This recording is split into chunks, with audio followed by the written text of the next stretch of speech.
ilahing Bung ilahing awi kena mastu purnama sidam awi kena mastu silat mringwang jagat karono sirang tondo kawasisaning busana sono sinawung langan wilopes tumasil stantun lampahing Buddha sinatur tutur katelo tulo-tulat merelap den paradya Nursita apa maparaming neskara karena giya tumiying jaman purwa Wene suda traingkang dinama-dama pinardi tameng lalata mangya tekap wasananing gupita tanun renggeng pralambang matumpa-tumpa marma panggung sang murengkata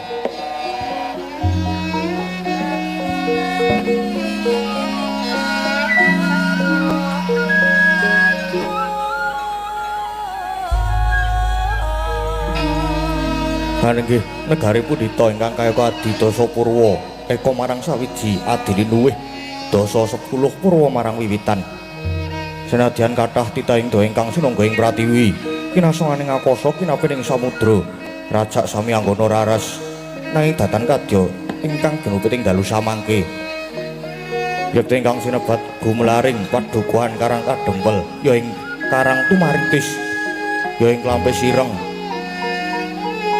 pramila winastan Karang Kadempel awit dukuh ingkang kasinungan bumi subur sugih wulu wetu pala gumandhul pala kasimpar pala kapendhem yang pala wija satemah gagesangi jalma sak dusun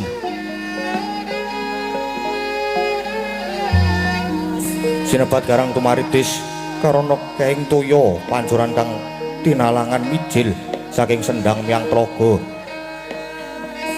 sinebat Klampis Ireng krana tengahing padukan tinengeran wit klampis ingkang cemeng ulusipun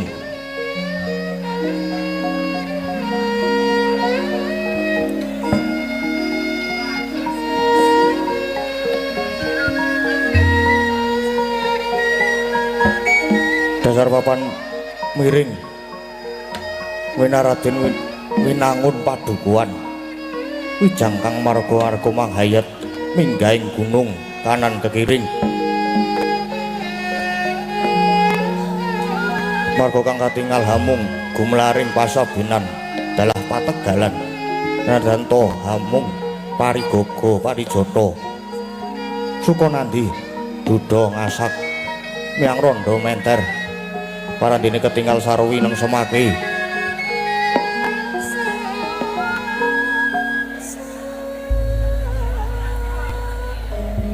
Panjenengan wis dongkap panen woing dami wis katon padha tumungkul kuning gumiring kadya kencana sinangling katiuping maruta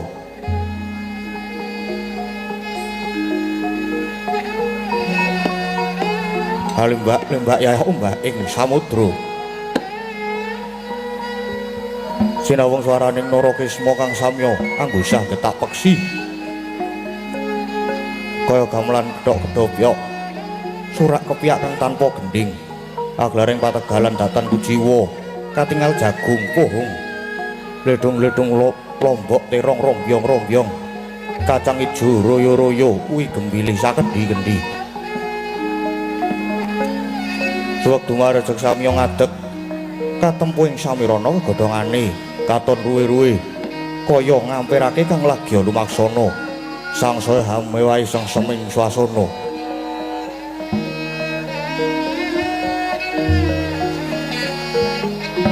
Garape ngamong kesmo ngulah pasiten datan atilar wewatoning kaendahan tuwin kesarasan saubenging saben wisma tinanduran sesekaran ingkang mawarni-warni indah lamun dinulu wangi lamun ginanda mawar melati ceplok piring arum dalu lunging gadung malengkung katiuping maruta manda anggrek regula manglunging blumbang isi tirta wening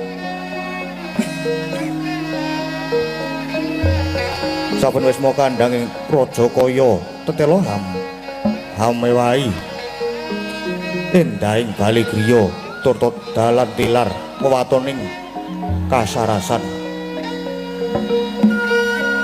dirining toya sendang tinalangan anjoking pasiraman kekucahe narantas pasabinan menthok minti bebek meri sarta pangguyaning kebu sapi jauh-jauhan jangkep angrenggani endahing padukuhan peksi podang kumandang haleledang mencok panging ketapang drekuku manggut ing wit duku peksi jalak lunjak ajak marang peksi prenjak kaya wis sajak kencan semayan marang peksi bayan bedet-bedet pating jruwet datan kantun peksi kang alit-alit bangsane bibit rang-urangan sadaya sami sigrak sumarak girang kang tanpa sumelang ing wadane padukuhan wonten wisma dapur limasan sirap sepuh kanggo sirep singep kayu sengon wis sak umur kebyok gedhek linabur gamping cendela cendak cekli lah sinten tawa ingkang lenggah ing wisma Karang Kadempel tanah sanes muhung tetungguling padukuhan Karang Kadempel ya pamomonging para Pandhawa ya satriya tuhu bekti marang Darma yakti awewangi Kyai Lurah Semar Nayantaka Badranaya ya Saron Sari ya Duda Manangmunung ya Sang Juru Dyah Puru Prasanta Janggan Semara Santa wong Boga Sampir Boga Jati ya Sang Ismaya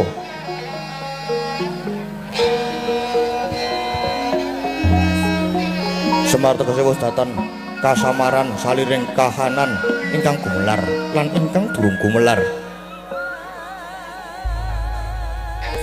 Nayantaka Naya ulat Antokapati yen pinuju peteng atine ulate Semar kaya wong mati Badranaya Badra Lembulan Naya ulat yen pinuju karenan penggalihe ulate Semar yayah wulan dadari Saron Sari tegese sakbari polahe tansah neng semaki ora saru malah sari Duda Manangmunung wujude Kyai Semar tansah ngewake yen jarani lanang mongko kopek yen wadon kok kerawisan Juru Dyah Punta Prasanta teges pamonging para satriya ingkang anggayuh kautaman Janggan Semara Santa dadi guruning saben wong kang gegulang tapa brata sabar lira legawa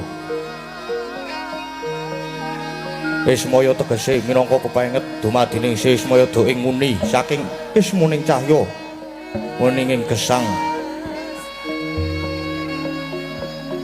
Kyai Lurah Semar nindakake darmaning pampung awit dasar wibawa sentosa wicaksana lan prasaja pramila datan momokal lamun Kyai Semar senadyan namung derajate ngaceplik nanging wenang sinebat sang pampung agung sinuyudan dening para kawula turta cinaket dening Sri Naranata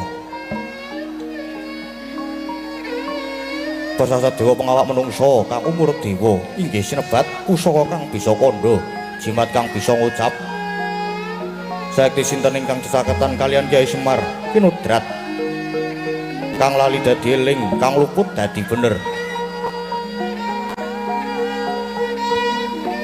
nalika semana nujuri sajuga ing mancinjang tabuh sadosa Kyai Semar keparang lenggahing griya ngajeng lengguk-lengguk kaya gemuk longok-longok kaya tenggok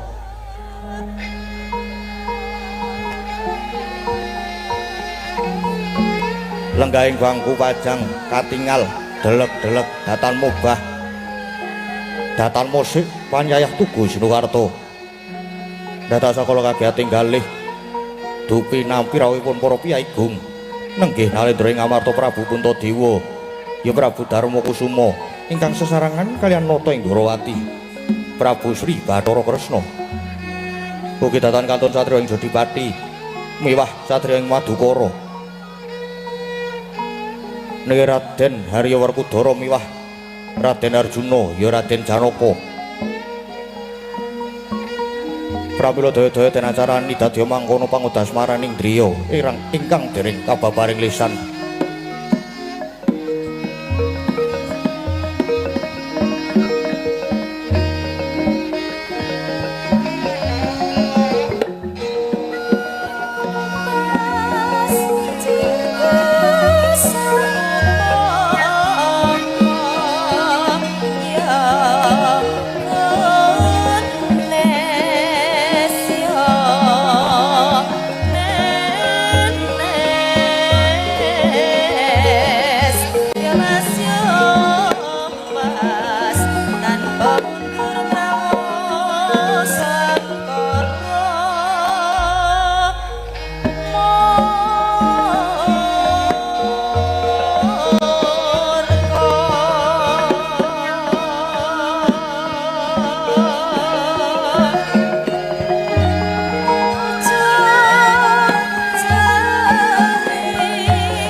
Sritinon ing pasewakan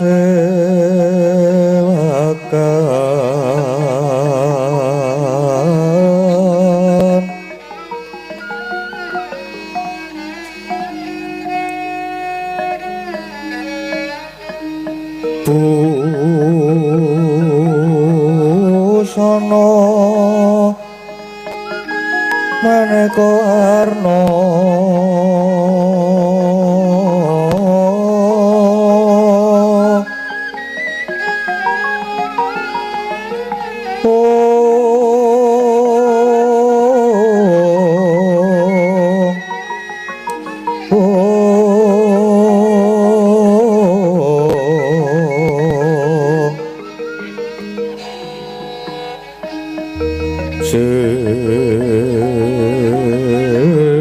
Puspiteng Udyono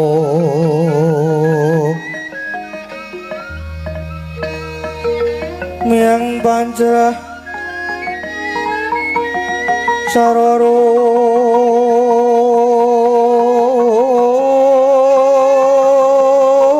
rukma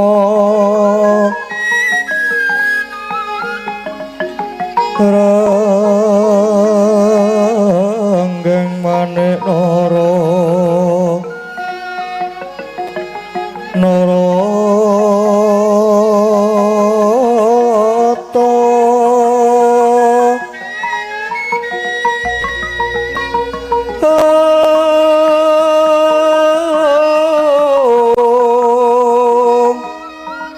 ana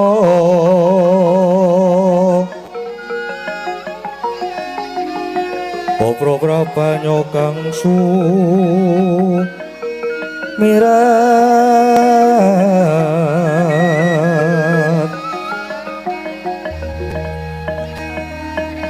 penyaring tejo liwarat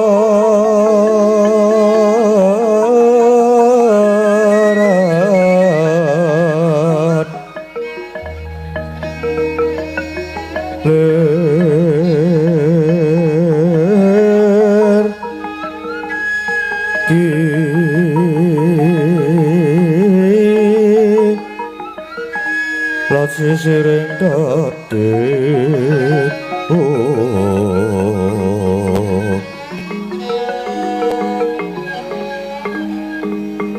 Wimbo kakandam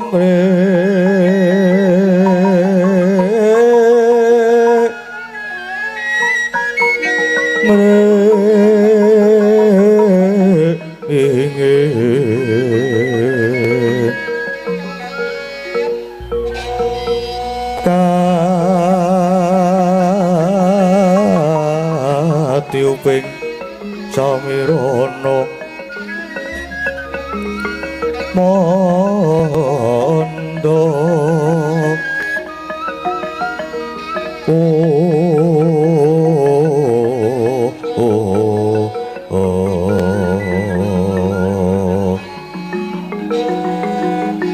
sawaran mangambar kungas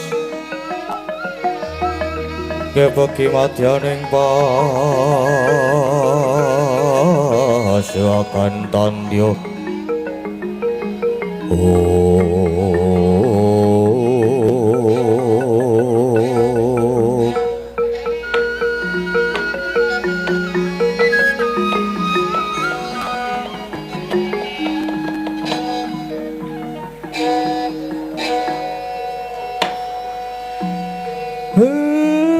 blegagak ugag sadulita mel mulane prenjake padha ganter jagone padha tarung jebul karang kadempel kerawan para priyayi gung para her-her sinuwun ngamarta sak sampunipun lenggah kanthi prayogi kula ngaturaken pambagya panakrami sami wilujeng sinuwun. Iya Kakang Semar. Mundi pangestune Kakang Nayantaka praptakoning Karang Kadempel lulus Raharja. Ora ana alangan sawiji apa, mung wae salam taklimku katur Kakang Semar. Inggih. Syukur yen manggih wilujeng. Lajeng ngendika ngaturke salam taklim kula tampi. Nanging dawah sami-sami. Sinuwun Dwarawati. Ugi sami wilujeng to sinuwun. Nyimang Sukma jagat mahadya linuwih ya pamujine Kakang Semar manggiya basuki praptakoning Karang Kadempel kene Kakang. Nggih syukur dipun prayogakaken sinuwun ya Kang wis ora kaya kurang prayoga. Semanten ugi Ndara Werkudara lan Ndara Janaka dipun kecakaken anggenipun pinarak lenggah nggih Den. Wah. Yo Semar wis ora kurang prayoga. Yo Kakang Semar wis ora kurang prayoga. Sinuwun persasat Karang Kadempel kados dene kejugrukan Wukir Sari kalebaning samudra madu. Inggih awit rawuhipun jengandika sedaya nanging keparenga kula lajeng cumadung dawuh wonten wigatos sing karsa ingkang kados pundi. Dene sami kepareng rawuh wonten ing sudung kula mriki. Nuwun. Monggo yen kula wespadaken kok semunipun nembe nandhang pepeteng. Niki wonten napa sinuwun? Prayogi lajeng kababarna Kakang Semar.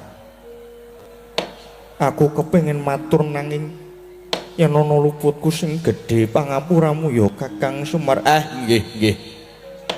Pun. Mangsirnake raos wigih ringa-ringa lan kula aturi radi majeng lenggahipun. Kersane kula saged wijang satolata langgen kula nampi pangendika jengendika sinuwun. Anjra ingkang puspita rum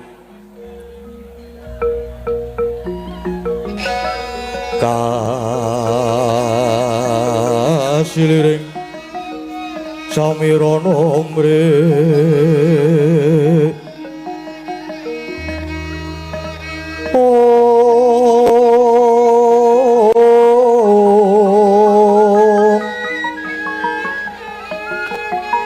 sekar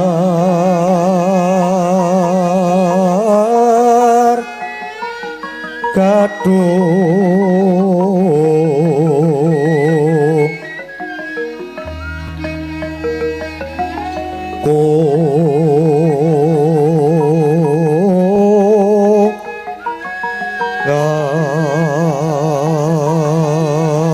ngas kandanyo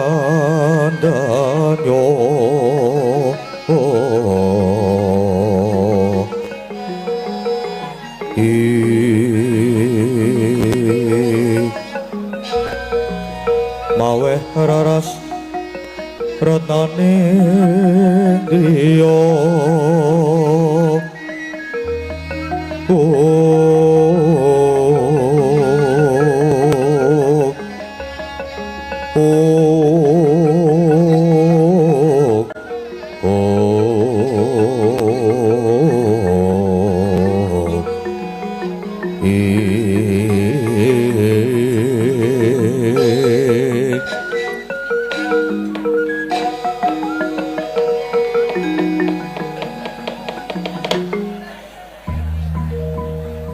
Kyai wis kondhang kalagayanto negara Ngamarta munu bumi ingkang subur, bumi ingkang lojinawi. Ya merga siti ingkang subur kuwi temah dayani para kawula uripe sarwa kepenak adoh saka kasangsaran nanging Kakang. Kono ngapa ning risa juga kalenggan iki malah tiba kosok balen. Ngamarta kang maune tentrem saiki malah saya tintrim. Ngamarta ingkang kondhang nanging saiki malah kebak penandang. Kakang mongko saperangan gedhe para warga Ngamarta kuwi uripe kanthi sarana olah tetanen garap bumi garu luku nandur pari Palawija lan sak panunggalane ingkang dayane bisa murakapi tumrap bebrayan gung nanging kakang kalenggan iki Ngendra Prasta kebak ing reh prihatin lan penandang para among tani padha jerit reriyungan merga mus wola-wali gagar wigar anggone padha panen Kyai Mara Gage paringa dawuh Pandhawa lan Kurawa Ngamarta kuwi sejatine duwe kaluputan apa kakang nggih pun terwaca anggen kula nampi pangandika paduka nanging mangke riyin nuwun sewu Pandhawa niku rak nggih wonten sik momong to nggih menika Sinuwun Dwarawati kok boten nyuwun prisa dhateng Sinuwun Dwarawati Kresna kok boten nyuwun prisa dhateng Sinuwun Kresna lah kok malah lajeng pasrah dhateng kula niku napa mboten klintu sinuwun mongko Sinuwun Kresna niku nalendra ingkang titis sing pamawas Kakang Semar aja kleru ing anarka kaya sing wis-wis saektine nata Dwarawati kalah pertitis kelawan Kakang Semar mula Kresna lan Nyai Puntos Kadang banjur lumarap ana ing Karang Kadempel iki supaya nyadong dawuh pangendikane Kakang Semar uga nyadong pitutur luhur ing pangajap bisa mbabar kanugrahan kang gedhe tumrap para Pandhawa lan migunani kanggo bebrayan agung mula Kakang Semar Kresna uga nyadong dawuh wah Semar aku uga nyadong pangendikamu Kakang Semar Mara Gage paring pitutur Kakang Semar nggih reh ning kula dipercaya kula tak matur ketang klungsu kula badhe nderek udo panemu wur-wur sembur merga jane niki kula ibaratke kados dene suduk gunting tatu kalih krana menapa niki critane kula niku rak inggih gadah gegayuhan ajeng bangun desa tegese kula ajeng bangun wewengkon lan wewangunan sik wonten desa kula mriki lan kula pitados ndika sedaya tartemtu ugi badhe paring pambiyantu lan nyengkuyung nang tumrap kula sing luwih wigati napa sing ajeng kula aturke niki mangke pengajap saged kinarya sangu supaya urip wonten ing Madyapada niki kebak katentreman adoh saka memungsuhan lan tansah dicaketke dening sanak ruwang mitra kawruh kersane rumaket leda seduluran mat sinamat dan daya dinayan bantu pinantu margi tumrap kula wong urip ning alam padang niki nek duwe mungsuh siji niku pun kakean nek duwe sedulur 1000 niku rasane isih kurang mila jengendika sedaya rawuh wonten mriki menika malah kaleresan pamrih dimen saya caket kalih paru kawula lan iki pinangka tandha manunggaling kawula kelawan Gusti lire para pangarsa pangambating prajaya tansah migatekke para kawulane tegese sing dhuwur ngerti sing nang isor neng sing tengandhap nggih sami mestuti sing dadi dawuhe lan sing darpe panguwasa ya aja sewenang-wenang margi panguwasa niku mboten dingge nguasani neng panguwasa niku dingge ngayomi pun yen antarane pangarsa lan kawula niku padha manunggal sayek saeka praya negara bakal dadi kuat lan santosa niku sinuwun iya Kakang kabeh apa ingkang dadi pangendikane Kakang Semar Puntosa Kadang mung tansah mestuti lan yen pancen Kakang Semar mbangun desa mesti wae Puntosa Kadang bakal sabiyantu Kakang nadyan Kresna uga bakal mbiyantu Kakang wah aja iki ya nono bot grepotane Werkudara uga saguh dadi tambak kanggo tombok. Inggih matur sembah nuwun sanget. Matur nuwun sanget dene paduka sedaya kersa sabiyantu nggen kula badhe mbangun wewengkon. Lah sakniki babagan pengendikan lan pepeteng jengandika kala wau. Ngaten nggih sinuwun. Janipun kula sampun graita, kula sampun krasa yen ngamarta sanikipun benten kalian ngamarta ingkang riyin. Den kathahipun panandhang para kawula ingkang kasangsayan menika inggih awit saking kawontenanipun bumi ingkang boten kuawi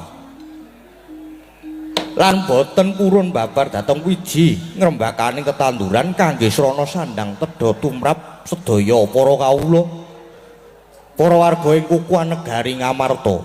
Temah bumine saya cengkar lemahe dadi grasak.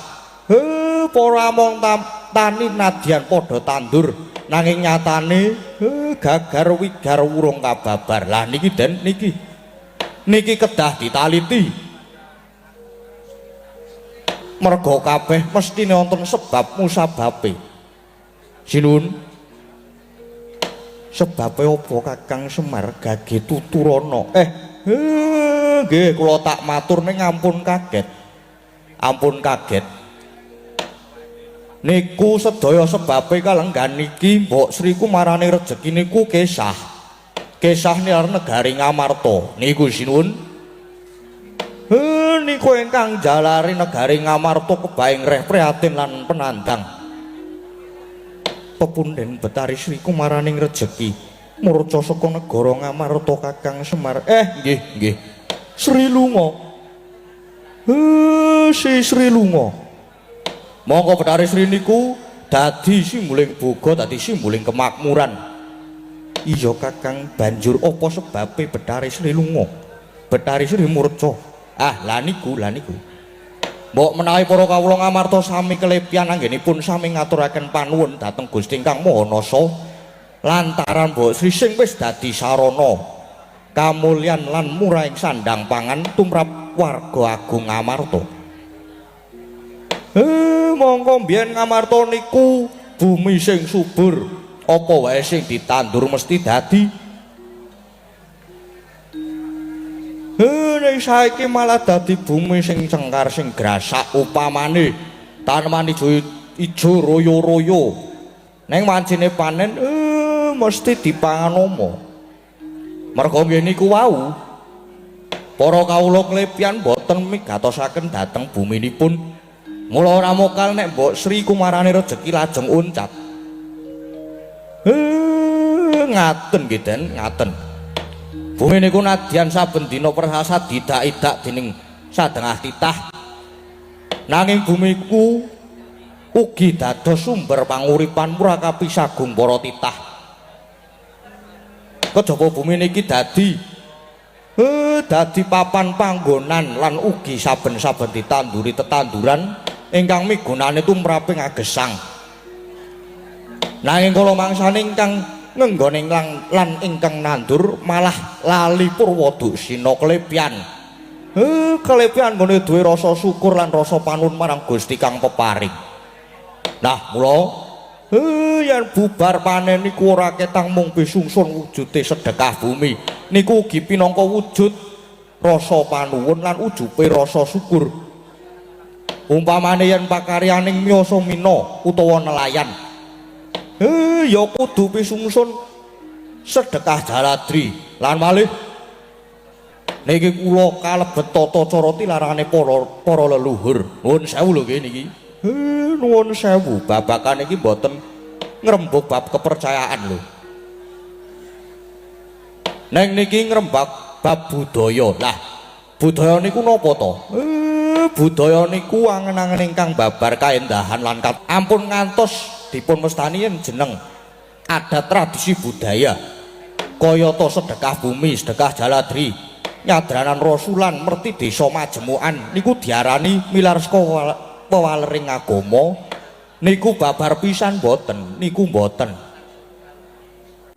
Yen namung cak-cakaning lan syarat dijangka padha. Ya mung dalane wae sing beda. Sepisan malih. Niki budaya adat tradisi tilaraning nenek moyang sing kudu dilestarekake.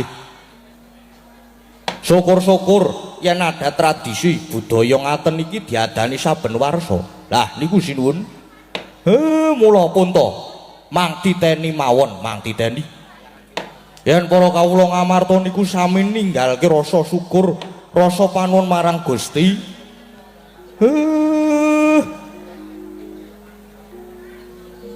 Ninggalke adat lan budaya pun mang titeni ora suwe maneh jagat ngamarta badhe kukut niki mangke sinuwun. Sigra-sigra yen permana ganca sigra ngraketa nawang sesangka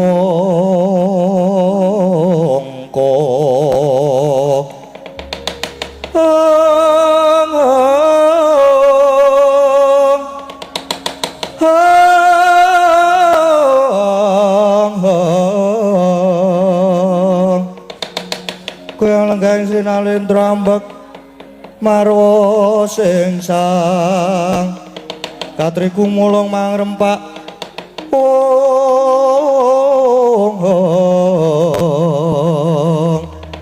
katriku mulung mangrempak ing wadya kurada kura reka kiri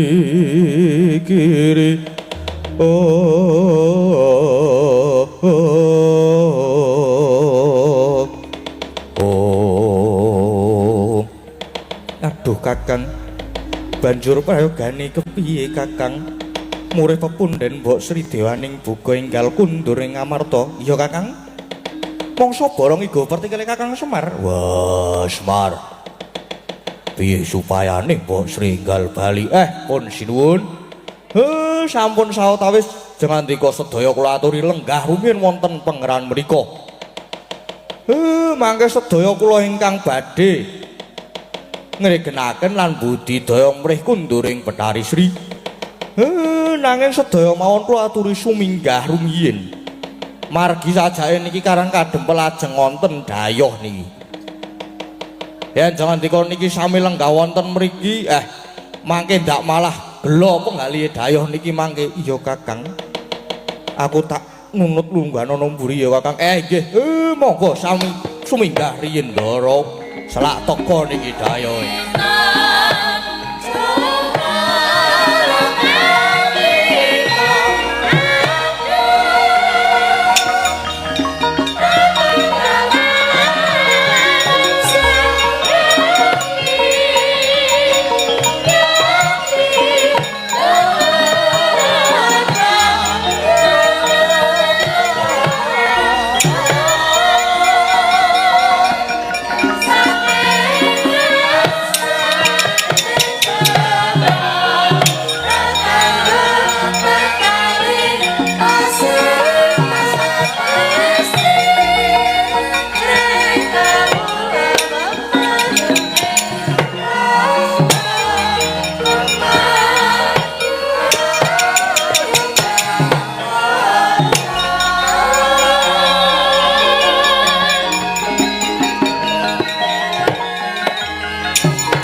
bareng sinuwun ngamarta Dwarawati dom sanggrah.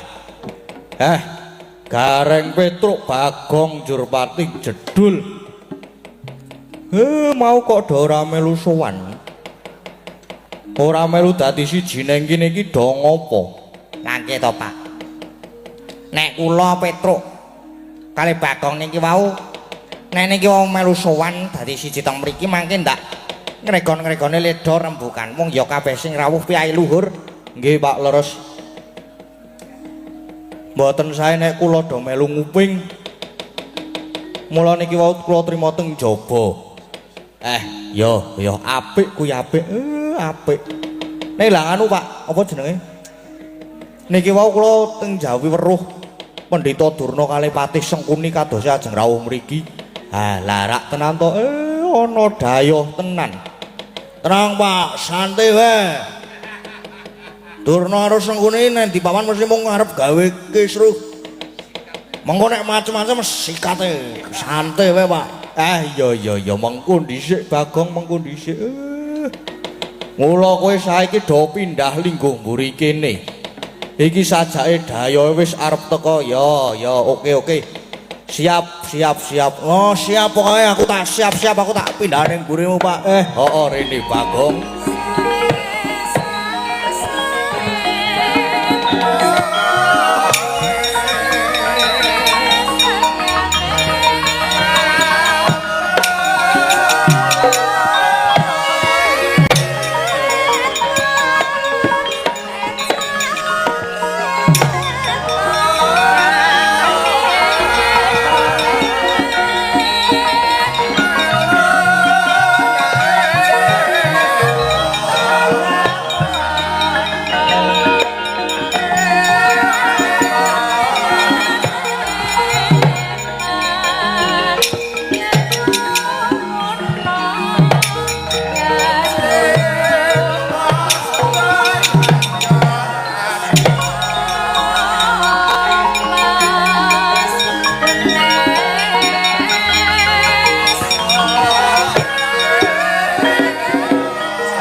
Senongwati jagat kinari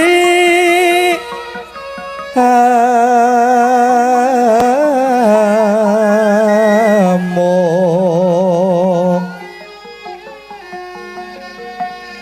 mbak lumembak ombak ing samudra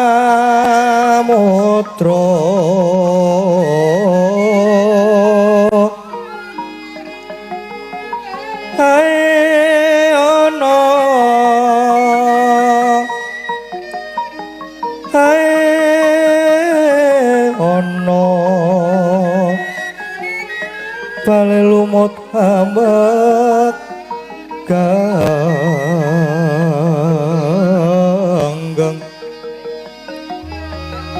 awito denjeng-denjengan Oh.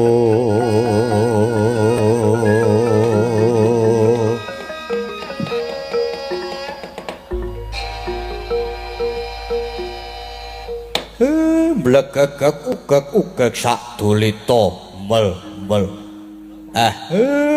Ngerti kok sudungku krawan piyai loro. Mangke riyen Begawan Durna saha Rekyana Patih Harya Sengkuni. Sasampunipun lenggah kanthi skeca sarawuh pejengandika, kula ngaturaken pambagya panakrami sami wilujeng rawuh wonten mriki to. Lole. Samarante dok ning tumpul alas dadi wana-wana dadi alas. Alas dadi wana-wana dadi kutha. 1000 kutha wis tak liwati. Awala. Oh iya Kakang Semarya. Pamujine Kakang Badrana ya slamet praptakono kene. Iya Kakang Semar. Praptaku ya ora ana alangan suwiji apa. Nggih syukur yen ngaten. Dipun prayogaken lenggahipun. Ya, Senajan ora kepenak ya kudu tak penak-penake. Mergo aku ki pendhita ratu pujanggane kraton. Aku ki kulino lungguh kursi sing ana babute. Sing empuk. Tur sing mentul-mentul. Barang tekan kene, lah kok mung dilinggoke ning lincak pating. Pating apa iki? Pating pecotot ngene iki. Ming nyocoki pupu. Semar. Kowe dadi punakawane Pandhawa ning seprana semene kok ya ajeg wae. Nyatane wae omahmu ya isih gedhek kaya ngene iki. Payonmu ya isih mung saka blarak. Kayak iki to. Drok. Ning ngisor ki joben ngono lumayan. Lah iki meng nganggo lemah. Mula di ngapura ning sendalku kepeksa kudu tangguh. Kok ndak aku masuk ain. Truk. Nggih. Nyelekit ae. Wampleng saiki wae apa mengko? Kose. Gumun aku kowe. Ngendi papan ketekan menungsa loro kowe kok mesti ngrusak-ngrusakake. Senengane ngrusak suasana. Marake emosi, Truk. Ya sabar sik sabar.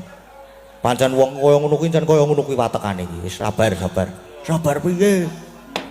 Aku kon sabar piye? Gatolke bapange, Truk. Kon sabar kepiye? Ya kosek gampang mengko. Kosek engko nek kira-kira kudu diantem ya diantem. Ngono ya, Truk ya. Heeh. Wis anteng kosek. Ditenono nyelekine gajul kok kene. Peremban. Pancen kanan kula niki nggih ngaten niki.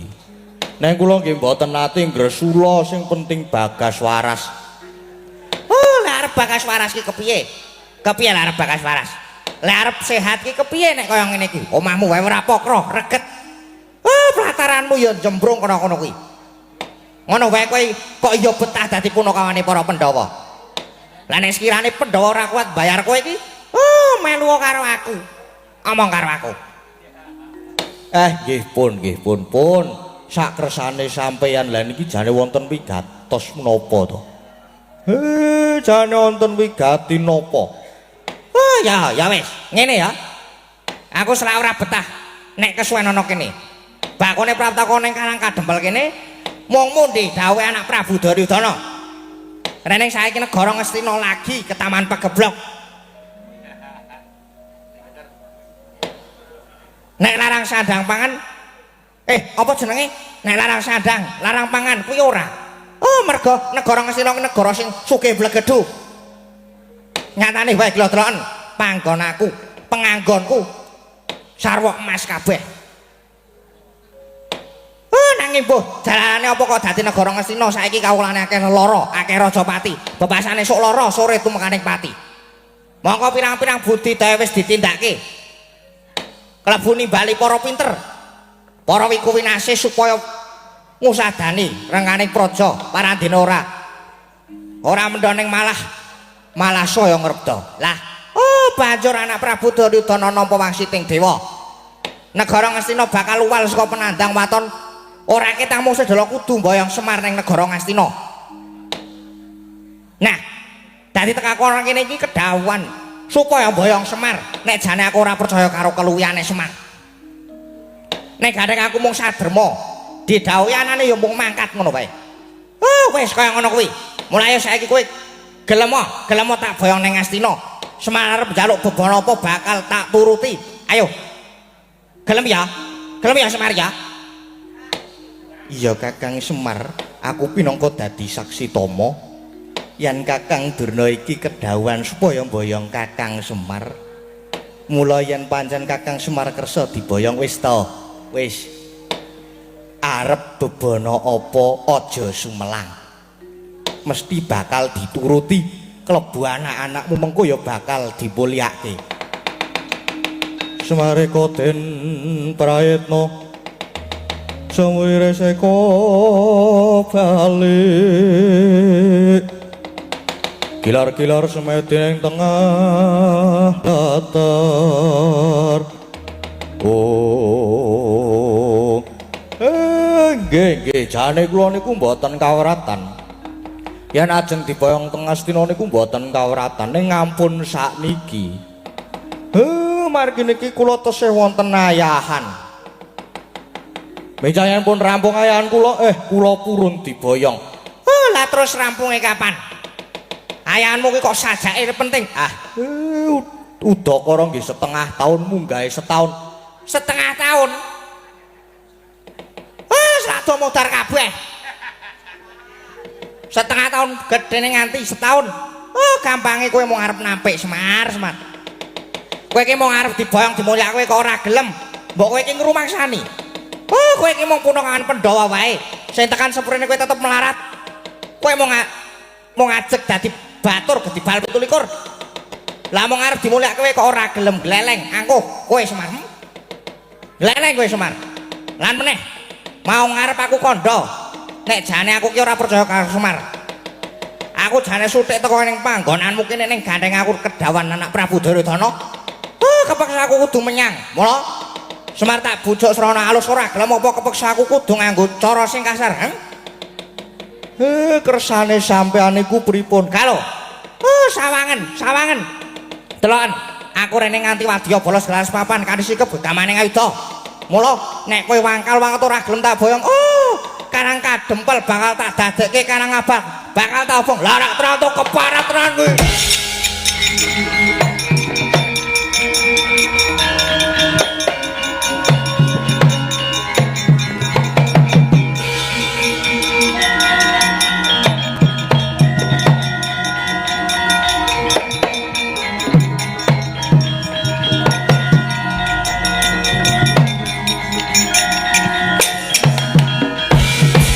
Mbak, nuwun sewu nek mbok nek duwe wadah kasang ki dijaga nek omongan. Ora waton omong. Wah kae wis Bagong ae wis nesu ngono kae. Gong sabar Gong. Sabar piye? Sampluk sisan kowe. Kon sabar kepiye? Emosinane aku iki. Lah iki Bagong. Kowe aja melu-melu perkara iki. Melu-melu wae. Aku ki rombongan dhewe padake. Sampeyan sing kok suwe-suwemu gawe kemropok. Gawe kemropok kepiye? Sampeyan dawuhane napa teng Ngastina? Kula tanglu jenengan dawuhane napa teng Ngastina? Sik loro telakku. Wis kondang yen aku disungga-sungga dadi pujangane kraton, dadi pendhitane kraton. Lah gene mung pendhita.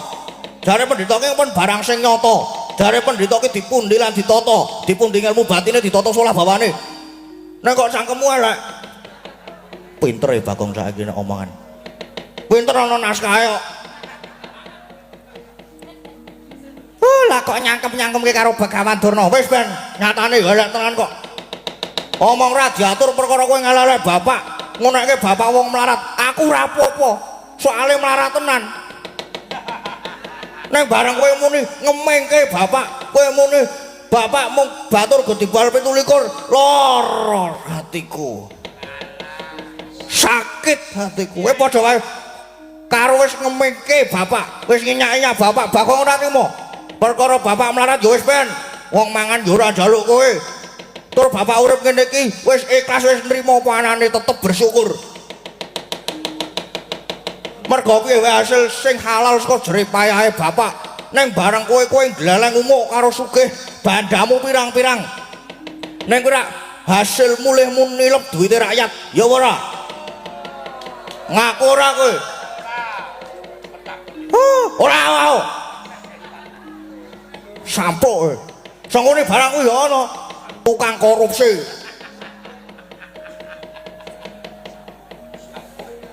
Ngono kok ngunake bapakmu batur gedimbal ping 21. Monggo upama ditelusur ditimbang ngono Semarki karo Durna derajate malah dhuwur bapak.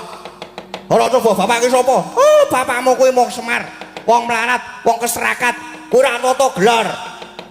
Ning batine bapak ki dewa. Dewa apa?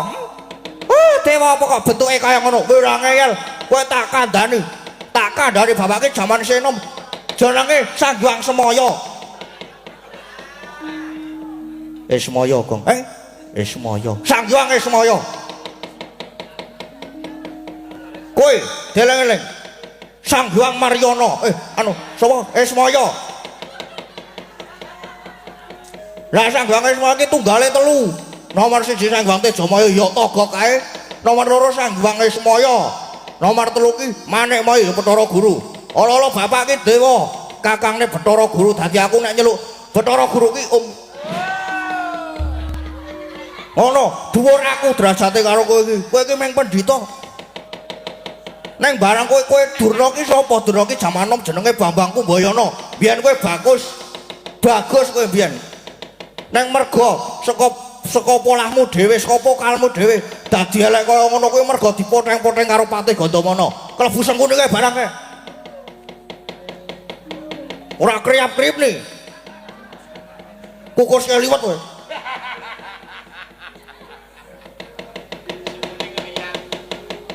Mung mergo saka unine nek sengkune iki. Mergo nek mune elek cangkeme terus disuwek-suwek. Mula tekan saiki Durna karo sengkune iki mung dadi provokator. Kaya ngono kok nyepelake bapak melarat. Mung batur gedimbal 17. Bagong sing ora trima. Aku ki sayang karo bapak, masuk angin wae tak kroki kok. Lah kok kowe bapak ki dijegoki kirike tak cekel tak bleh. Ngopo? Gelem kowe tak bleh? Mula kowe nek kowe ngalale bapak Bagong sing ora trima, luwe-luwe kowe sumbar ning Karang Kademarto obong. Oh lah dalah. Ya. Bagong saiki sing arep belani. Ayo, ngono ya kowe saiki dur. Wani cuwik nguneke bapak meneh tak lakban lambemu. Nek kono kowe arep wani. Kowe arep wani karo Pendhita Durna. Mongko aku rene ngrit wadya blos gelar papan glo. Sawangen deloken. Piye?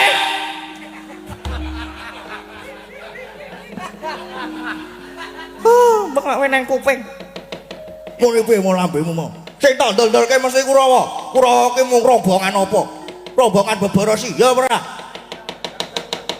Njur ngopo Bagong ki anak Semar kok wedi? Arep kowe ngerep wadyabala, arep kowe nggawa Kurawa. Bagong ora bakal gigik. Kene tak babatane wadyabala mung klebu kowe kuwi. Durna ora minggat kene lakon nyo iki tu.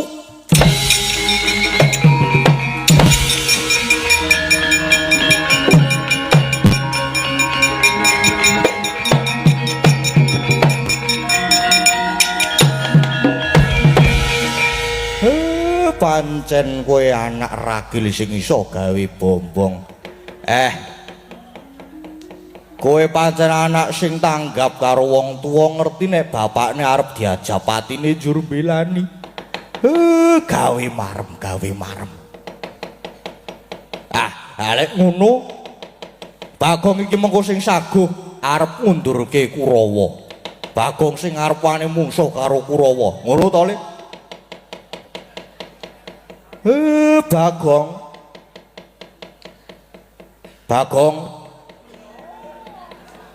Gong. Bagong iki kewadimu kuwi kepiye, Truk? Gong. Gong. Gong. Wah, matane putih kabeh iki, Pak. Ayane kumat apa ya iki? Coba diketak, Pak. Bagong, amuk Suramarta Jaya Marata Iwayan padha-padha. Wis. Kepiye? Mau konten dawuh, Pak. Berarti kowe sing arep ngundurke Bala Kurawa. Kowe sing wani ngundurke Kurawa. Sik muni sapa? Sing ngomong sapa? Sing ngomong aku ngene sapa? Sing ngomong aku arep maju sapa? Lah lemu macak gleleng ki. Lemu macak naso-naso mong ki ngapa? Lah aku ki meng nantangke sik. Kan bagianku nantangke, gekku aku ndelok. Karo nonton. Nantangke piye? Nantangke sapa kowe iki, Gam? Lah kowe ki ngopo anak Semar ki ora meng Bagong kok.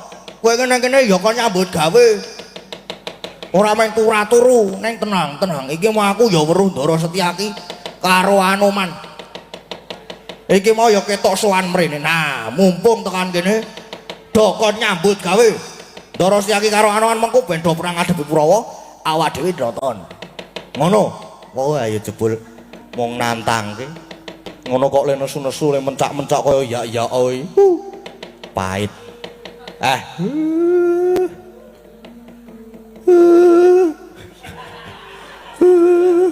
Pak, meh keturon aku. Gareng Petruk Bagong. Mangsa barang leh mudha ngundurke Pendhita Durna. Patih Sengkuni lan Kurawa sing baku. Para kawula karang kadempul aja nganti kasempyok ing ngaradan. Sendika, Pak. Ya, Pak. Oke, aman saja, Pak. Aman.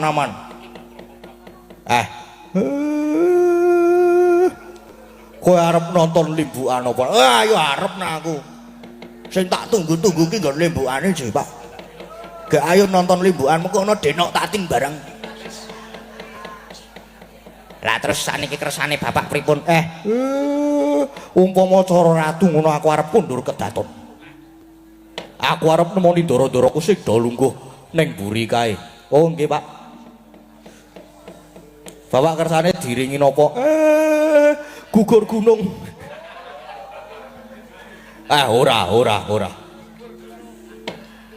Oh, aku iring ngono nganggo ladrang irang. Neng terus dibacut ning slepek irang. Oh nggih.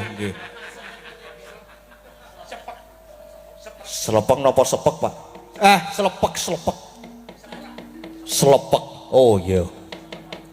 Monggo kanca-kanca penawit karang kadempel. Bapak Semar nyuwun dipun iringi ladrang irang. Dipun lajengaken slepek irang. Monggo buka bunang.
Elisa karo Alaso karo Denok Tati.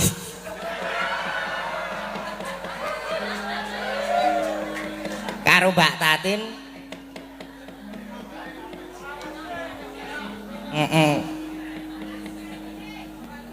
Nek apike Denok napa Mbak Tatin iki? Oh, Denok. Wah. Positif ngene. Kale Mbah Waluyo. Terus ana meneh Nduk sapa? Mbah Wanda. Kuwi terus oke kok bintang tamune malam iki ning do izin. Dadi ora munggah ning panggung. Iya Mak yo gek dijumenengake. Dijumenengke. Iya Mak disepoti. Heeh, ini kudu disepoti bintang tamu, Cik. Monggo Mbak Elisa, Denok Tasin. Katuran jumeneng sepote monggo kanca-kanca warga laras nderek.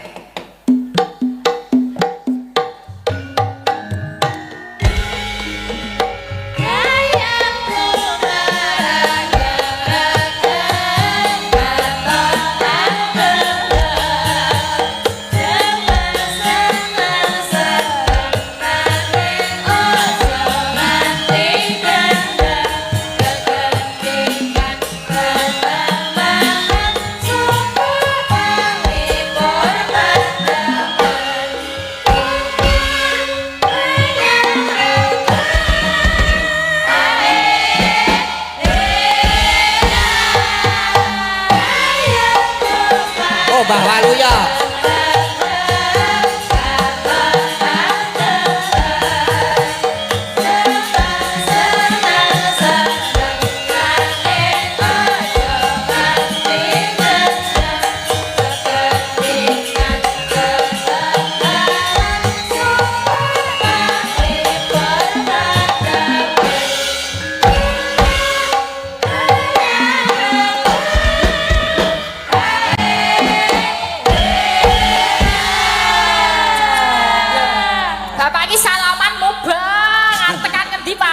Kan-kan kayak ngelumbruk ini. Lane malah linggo langsung linggo.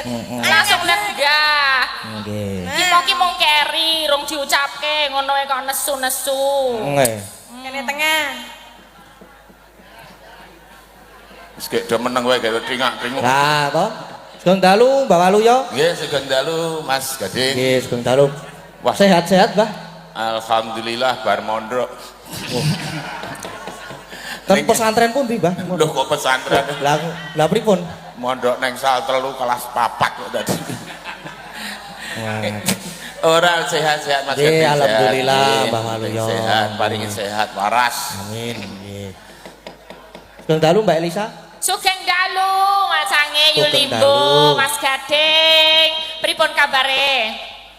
Nek kula nggih sehat-sehat Sehat niki, nggih? sehat. Ora masuk angin ya, iki Mboten. lagi usum masuk Usum, angin. lagi usume. Ya, ya sing penting sehat, iso budal rene, iso menghibur masyarakat Pilangrejo, sedaya sehat nggih. Nggih, sing saking Jakarta sehat nggih. Jakarta ki ngendi? Hah? Jakarta. Jakarta iki cara Jawa kan Jakarta. Ngono. Jakarta nggih. Nggih. Nggih, orang berapa? Banyak ya. Ya sehat-sehat semua, yang penting ya rezekinya lancar semuanya. Nggih. Lek kondur ki sak bis. Kok sak bes to, Pak? Oh, dadi gede banget. Kayak kowe Tin, ngomong genteng. Sugeng dalu Denok Tatin. Saiki kok wingi nang kono ya Denok, saiki Denok kok nek aku ketelah Denok tenan piye? Ora apa-apa. Ya sugeng dalu Le Gading. Sugeng dalu, nggih. Kepangge malih nggih. Nggih, kepangge malih. Mayang sakniki mayang meneh jan sakniki larise ora umum. Alhamdulillah. Nggih, ning welinge kula nggih aja kaya bapakmu ngunek-unekke aku ya, Le. Nek kowe wis gawan, Kok gawan piye? wis tumurun. Tumur apa pancen. Lek bapakne nek ngunekke kowe piye? Ya, matamu. Wah, nek iso luwes kok bapakmu le. Nggih. Nggih. Ya, nggih niki menika nderek remen nika sowan malih wonten Pilangrejo nggih Mas Nggih. nggih. Menika Malih wonten penontonnya luar biasa. Luar biasa. Ket biyen nggih penontonnya jangan kebak tumplek blek. Kebak. Biyen iki kowe ngerti sejarahnya apa piye? Apa? Iki zaman kapan le wayangan ning kene? Ke jam Tahun 90 kowe pirang tahun? 4 tahun. Lah yo rong weruh kowe kahanane zaman biyen oke sampeyan Ya pura. maksudku selama aku nang kene, kowe iki penontonnya iki luar biasa ngono lho. Ora usah do engkel-engkelan. Ngapa? Takon wae Pak Lurah nek pancen Pak Lurah ki pirsa iki rasul sing ping pira? Sing jelas sih nanggape Pak Seno terus ket piyen tekan saiki Ora ning sing ngerti lho iki Pak Lurah iki rasul sing ping pira? Ping pinten Pak Lurah? 113. Berarti Wah, pas hari jadi bilang rejo iki 113. 113 sih jan wis. Sing jelas iki sabare merdika, soalnya nek urung merdika rasul dibom londo. Niki sing delok ta mriki lah, sing delok sing nang YouTube ya Wah, tenan lho, oke Mbak. banget sing nang YouTube. Nggih, niki Piro, mau Mbak? terakhir saya melihat 4.500 berapa luar Oke. biasa. Oh, Jan. Luar biasa. Saya berkembang ya Mas Gading. Nggih. Nggih, jenengan nggih saya kuncoro-kuncoro Amin, luwi amin. bapake almarhum nggih. Ya pokoke Amin. apa meneh saiki usume saiki meh ngendi-endi wayangan wong ya usume wong ewuh barang. Ya Pak, oleh Jadi- nggon wong ewuh ngapa kok otak-otik iki ngapa? Mbak Tatin, Nggih. niki sik teng streaming meh 5.000 malahan wisan malah iki. 5.000. Nggih, wis 5.000. Alhamdulillah, nggih. Alhamdulillah. Niki jan Saya luar rame, biasa. saya rame. Piye kuwi mau Ampuh. apa Mbah Wali Kyai lho. Ngapa? Ora kuwi mau nanggon wong ewuh kok otak-otik iki ngapa? Wah, lah ya ceritane iki jagoan aku ki nggo duit 100 tak amplopi. Gandeng aku mlebu prasmanan lawe minggrok ya tak longi 50. Ana wong arep nyumbang kok dijupuki, didiskon. Lah nek maune iki daging kok ayam ngono 100 mlebu lah bareng lah minggrok tak longi 50 aku. Wong ana Ya iso. Doke sepiro, Pak? Mongko ndoke iki tok mangan silet pitike. separo to. Segar. Nggih, Mas Gading. Nggih, Mbak pilih wonten pam. menika wah sampun mlebet kathah Oh, niki. kata Nggih. Kathah sangat tinggal Kathah nggih, sanget Pak menika. Niki enten ingkang saking IKPR. IKPR. Saking Bapak Soekardi niki nyuwun caping gunung. Lho niki isine ora ana kaose, wingi ngenai kaos. Kaos biru. Wingi ana kaose. Mboten Niki enten napa-napa. caping gunung. Sampai gunung. Dah, Sing telaten to engko ndak. nggih. Heeh, kok ndak Ojo ilang. kayak susu le. Ndak ilang kok. Nah niki nyuwun lagu caping gunung sekalian niki. Ingkang nyekar Mbak Tatin kalih Mbah Waluyo. Kagem panitia bersih desa Pilangrejo ingkang taun menika saking warga Pedukuhan Dayangan ugi kagem Pak Lurah lan sedaya pamong kalurahan Pilangrejo mugi-mugi Pilangrejo tetep rejo sak lawase. Amin. Kagem Mas Gading semoga semakin sukses. Amin. Saking Bapak Subandi Jakarta. Saking Jakarta terus niki enten melih niki. Waduh, sekedap. Double telu Kagem Mas Dalang kula nuwun Nuwun. Sinten?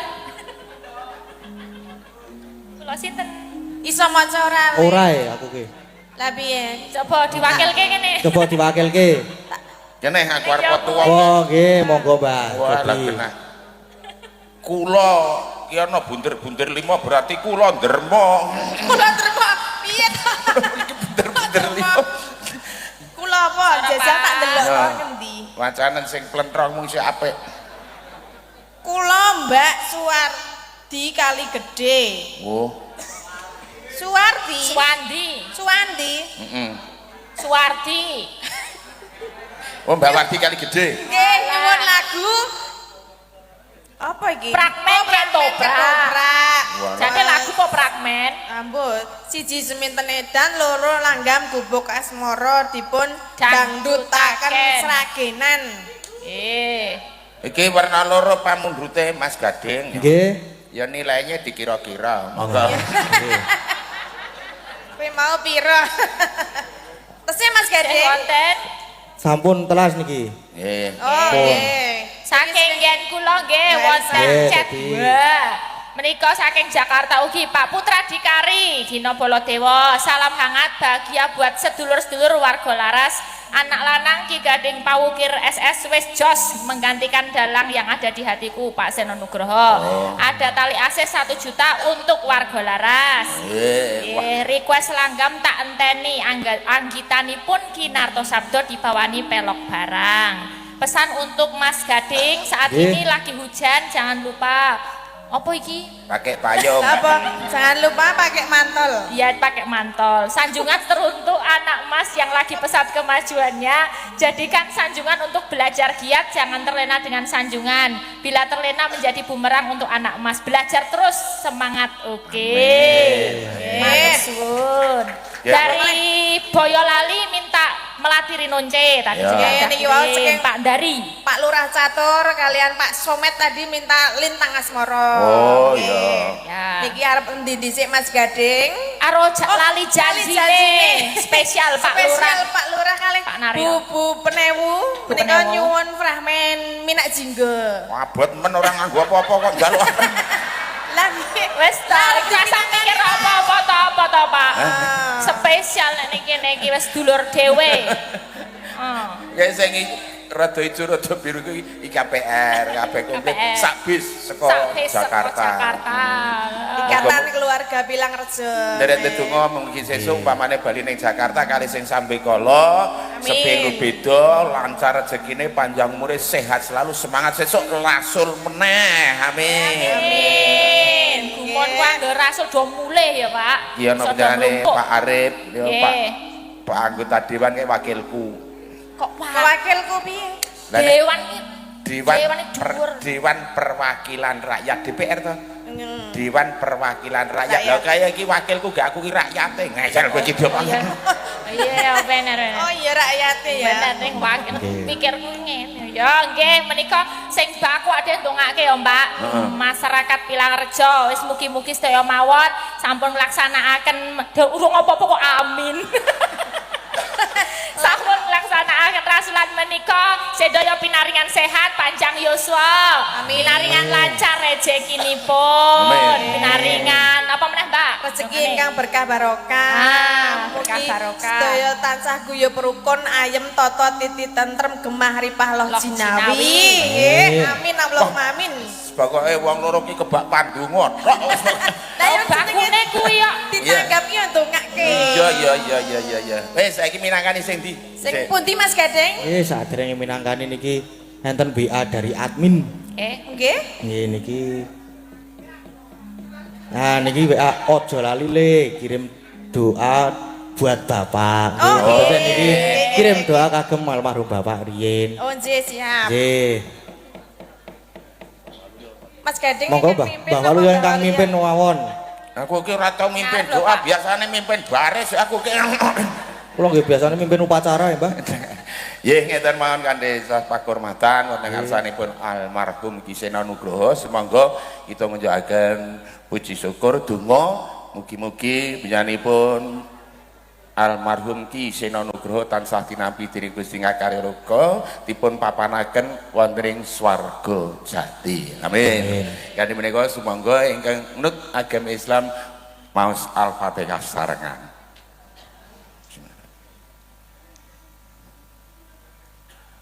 Amin. Matur nuwun. Monggo Mas Yadi. Matur sembah nuwun. Niki caping gunung riyen mawon, Mbah, niki, Mbah. Oh. Oke. Nggih. Sidonan. Caping gunung. Caping gunung riyen mawon niki. Ngagem bawa. Jenglengke wong telu. Wong oh iya. Ha iya wong. Lah wong ngene ya lanang no. Ya sing jengleng iki sing lanang mosok wedok jengleng. Oh iya. Lah ngono lho manut. Iya. Lanange gur siji kok arep ra manut. Ora apa-apa. Tak apa-apa piye? Nggih, mengke nggih ngagem parian. Oh nggih. Nggih kudu komplit. Siapke sinden-sinden kok Nggih, parian. disiapke. Pilangrejo. Pak Lurah Naryo ya oleh.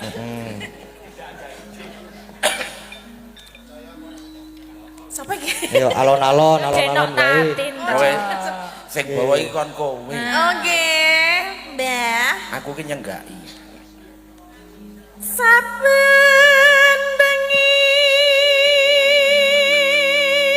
Ngono kok ya. Alon-alon lho Mbak Tatin sing ngendang ora sing biasane. Oh iya iki. Kok nek jenggleng tobat lho hati-hati. Tapi biasanya kendangnya pengen tungdelep tok Iki iki. sing ngendang wis tuwa iki. Wis tuwa apa? Wah. Karepe. Karepe ning ijik enom iki. Tuwa iki nek cara kambil malah kentrose gedhe kok. Lah berarti kentrasmu gede, Mbah. Wah ora ndek kentros. Mbah. Kambil. Oh aku mbok parut to piye? Lah jare nek tuwa kentrasnya gede. Ngawur, anu Delok. ngawur. Delok kentrasmu. Walah, titin. Sembrono. Lah salahe marai meni kentas. Lah marah lan kentrase kambil kok ora Lah nduk. jenengan duwe kambil apa ora? Lah duwe nang omah lan orang ndelok nang kene iki ya kentros apa. Wong iki ning ngarepe wong akeh ning ngarepe Bunewu Pak Lurah Pak DPR lah kok. Lah terus ngapa nek andake kentos? Ya nyono arep delok ngawur. Wis ayo.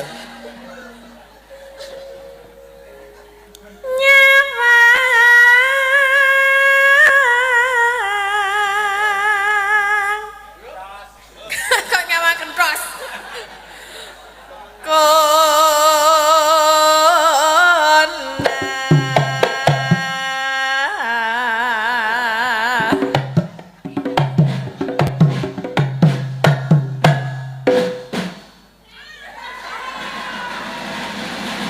Mumbul.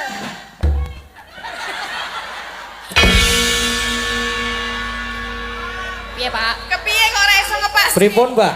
Kok ora pas? Wah, lek arep ngepaske angel. Lah kok angel piye to? Peteng sale. Oh, padahal kaya ngene kok peteng lho. Ning gari mumbul yo ngono.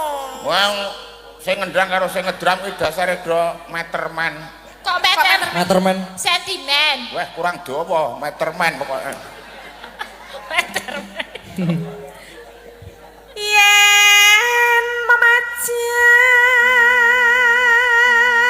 Ora arep obah aku. Lah, Weh ya obah ya, Mbak. Oh iya iya. amang karo janor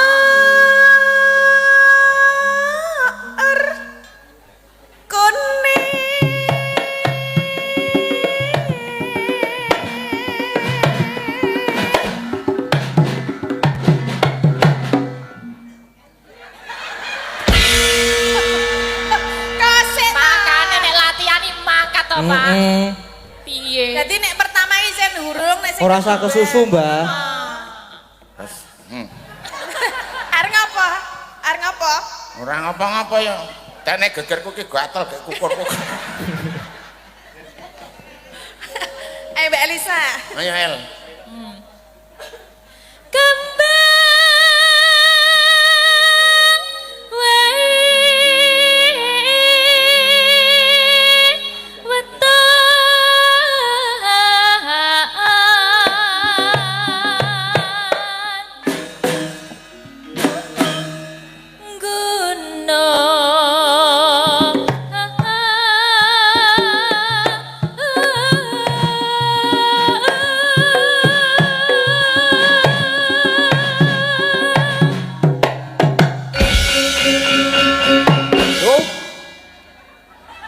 Apa, Mbak? Apa? Kok diwok Kok kene? dadi kok muni matuk ki apa? Jeblok ning jero. Cepat jeblok, Mbah. Aku ki wis tau kewirangan lho Tin. Lah napa? Aku mau campur sari ning gone wonge wah aku rak lungguh ngene. Heeh, terus? Lah tanganku ki gringgingen ora kena tak lah aku ki tak delehke kene ngono. Terus? Lah nek wong arep salaman ki pundi Pak tangane niki Bu. Bareng tangane dheke ngatur ki tanganku tak leh niku kleru. Lah sing dijak salaman. Kok ya dadak isasane. Pacitan serwi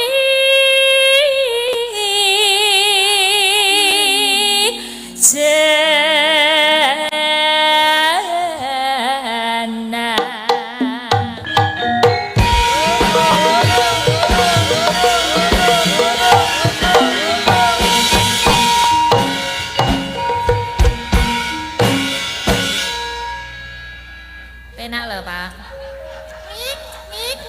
ra jogeti malah apike pal. Kayo. Bayar diwangi nganti kaya duduh. Piye to ngopo kok diwangsul iki Lah ngopo? kae tak wangi kok kene Mbah Waluyo lah nganti kaya duduh aku. Duduh ki apa, Pak? Duduh ki mudak jangan. Duduh ki matun anu Duduh iki. anu suket ki lho duduh jenenge kene matun. Oh. Paling Mas Gading ngertine duduh iki ngonjangan kae. Nah iya, duduh bakso.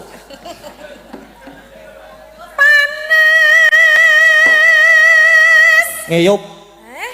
ngeyup. Ngeyop-ngeyop. Bajare panas. Wah, kowe cukup didamoni nek kowe ora.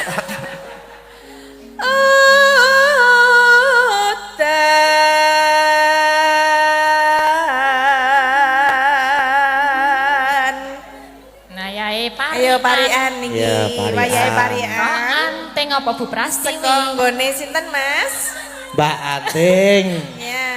Wah, pariane jiro lupan 56 itu walu sama. Anteng senengan aku sih ndak Soalnya kentekan. ndak kentean kata-kata. Iya.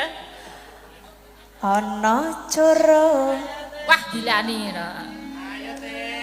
Ana coro. Mencok ning pari. Heeh. Ngejok ning pari. Ning pari iki piye? Mugi warga masyarakat lan ikatan keluarga Pilang Rejo. Salah kowe. Salah. Muni coro. Coro. berarti Oh. Pilang Lah, ya, Rejo. Jo. Rejo nek. Lah yo aku kan wong Ayo. apa? Ayo. Kudu coro. Salah iku. Salah. Salah. Baleni, sama. baleni. Sing Rejo. penting ganti Oh, corone karo- ganti. Oh karo O salah T. Betul. Ya. Salah napa mboten Pak Bu? Oh. Iya. Musuh masyarakat. Ayo teh. Ayo. Corone ganti teh. Mbah Waluyo. Mbah Waluyo meneh. Oh, Mbah Waluyo meneh. Mbah Waluyo. Ayo, Mbah Waluyo. Ah. Bagus rupane. Pandiane kok ngayal. Pede temen. Men. Mugi sedaya warga masyarakat lan uga ikatan keluarga Pilang Rejo lancar rezekine. Iki Amin apa? iki ora pariane maca koran bocah iki. Anu, oke. Lho, Pak. Mbak. Nih ya apik ya apik. Yo jejernya. Mbak Ating ki wis rong dina tak omongin nek kene belang kene karo kene saiki wis ora ae. Wis ora ae saiki. Apa? Nek ana segitigane kene iki. Endi? Kuwi ana segitigane. Awas. Ono, iso ono sithik. Lho. Oh, lho jenenge ya make up. Oh, make up iki cendeke kudu ana segitiga karo ana garise ngono lho. Sesuk Mas. kok ya iki njaluk Pak Lurah engko lho tuku aja Viva Bagor ya diunggahke apa ngono. Wis gentenan ayo. Jajare Mbak Agnes. Ayo Agnes. Silak lali. Selak lari gek sing mburi iki kesempatane akeh gek do ngarang. Sing kene ngumumat. Weruh ulah Weruh ula. kok marake guyu. Alah. Ula apa kuwi? Ulah. Ula kok marake guyu. Ulah apa nih? Nek pas ngene iki lho, Mbak. Iya. Nek pas ngat. Ulane dagelan. Ula kok ngadeg ki ula. Nah. Kobra. Oh iya. Kayak gur jenggelek orang ngadeg. Nek ngadeg ra iso ya, Mbak. Mugi IKPR sedaya perangkat lan warga Pilang Rejo. Neno neno neno. Neno neno ning nang nung. Ben lengkap. Ya, kelengkapan kok liyane ra duwe kata-kata. Oh, Lah ya aja kan disebut dintekke. kabeh, baleni ya. Masake sing Mugi IKPR sedaya Aliran. Apik malahan. perangkat lan warga Pilang Rejo. Hae. Mugi rukun selalu. Amin. Mau iki lemu. Lah ya. Heeh, bener kuwi lemu palean iki aja mimpi perang rejo. Piye apa? Pokoke sak bangsa, sak negara ngono dadi Kabeh katut ya. Ayo. Ayo Mbak Oriza. Ayo Mbak Risa. Riza. Jejere. Sing rada cekak men ora kalah karo kathok. Ayo. Ya tak cekak ya, Mbah. Ngelikar neng kloso Weh, ngelekar neng kloso. karo kancaku. Weh. Sopo? Kancaku. Oh. Heeh. Mugi warga Pilang Rejo manggih rahayu. Cekak to, Mbah? Sip. Sip. Cekak ana ngaos. Yo, Ayo Ika. jejere Mbak. Pariane. Sempurna. Pariane. Mbak Wahyu mikir ayo wis dinggo Oriza.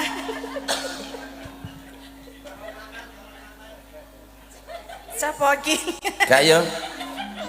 Pak Lurah iki. Pak Lurah. Ajeng jagung napa pripun? Calon manten. Saniki mawon. Jagung yo ndelok lawe nek endrek ya juset 50, Pak. Tuku klapa neng Kulon Praga. Tuh he. Aduh neng kene larang kok. Mugi sedaya pamiarsa tansah manggih raharja. Amin. Mbak Ayu, Mbak Ayu. Ayo. Iwak teri Mbak terima ya sing gede sithik. nggo lawuh sego. Mangan ae. Mugi sedaya warga ingkang nonton wayang ing Pilang Rejo ing dalu puniki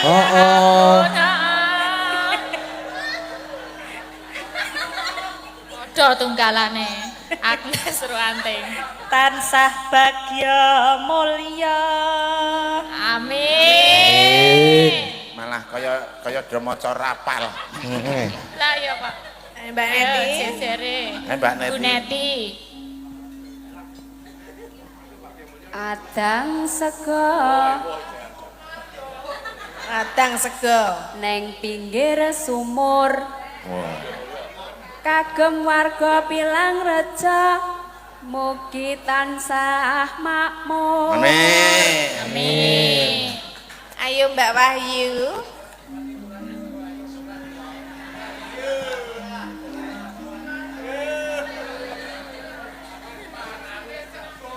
Heeh.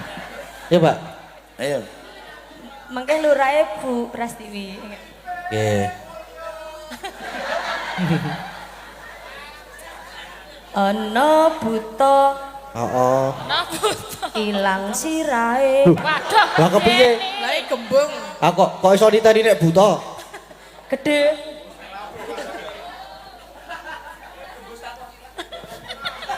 Gembung. Gembung tanpa sirah. Ana buta ilang sirahe kagem sedaya warga Pilang Rejo mugi kinabul Heeh. Kok mugi kinabul panjangkane. Amin. Yo, terakhir. Ayo Mami. Wah, jan le putih he. Sapa? Seko kene ketok putih. Sok kene ketok putih banget. Kebaya ireng. Telek cecak. Ora apa-apa le nuwun. Ya, sami-sami nggih. Berarti kowe cecake lah aku teleke. Ora masalah aku cecake kok. Ning Beringharjo Heeh. Ngopo? ngopo-ngopo ya band musike. Atos iki. Aku ya atos kok. Heeh, ora apa-apa. Yo. Didone Tuku Beringharjo. Tuku tahu Olah golek tahu ning Beringharjo. Pak Lurah Sunarya.